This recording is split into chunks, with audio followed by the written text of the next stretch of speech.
picking it off the ground. We've got it off the ground. Now we're going to get into the lat position.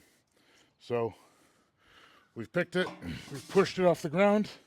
Now we're in this nice hip crease. What do we do from here?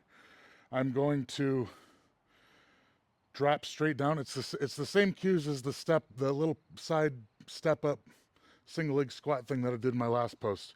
I'm going to push my toes into the ground, drive my knees over my toes, and drop my hips straight down to my heel.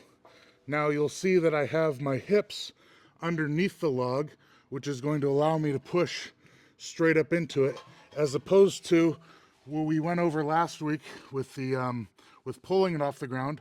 I end in this position right here, where my torso is bent over the log and my hips are very far behind it.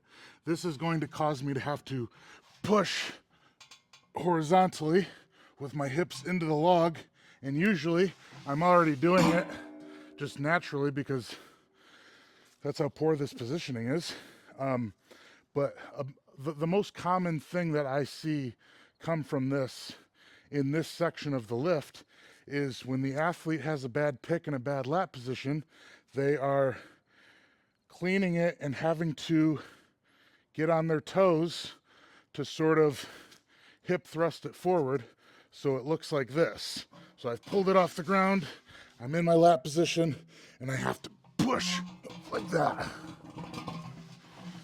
Okay?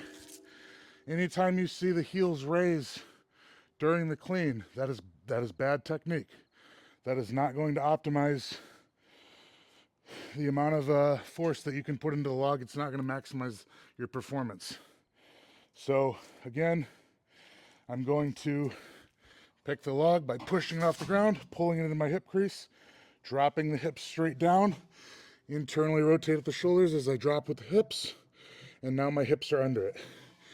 I am then going to externally rotate, push my hips straight up, and I'm here. And you can see my heel never left the ground. It wasn't even close. I was in a very, very solid position to just be pushing straight up and down. So that's what we want in the going from the lap to the rack position. A couple other points. Excuse me. I have a little bit of a gut, and it is very nice to hook the log onto the top of your gut. If you don't have that, which I've experienced both being a weight class athlete and an open athlete, my waist is very narrow when I'm cutting, and so I don't have this pleasure and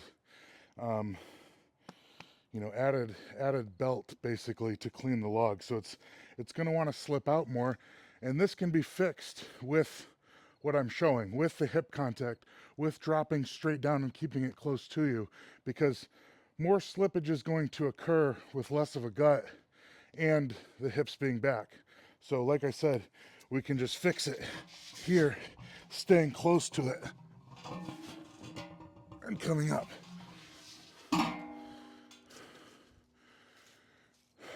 Other points, the breathing. I'm going to take a breath off the ground. I'm going to take a breath in the lat position, and then I'm going to hold and do my dip and drive before taking another breath. So it's here, lining up. Take a breath right here.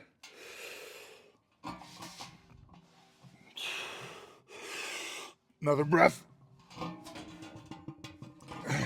And come up.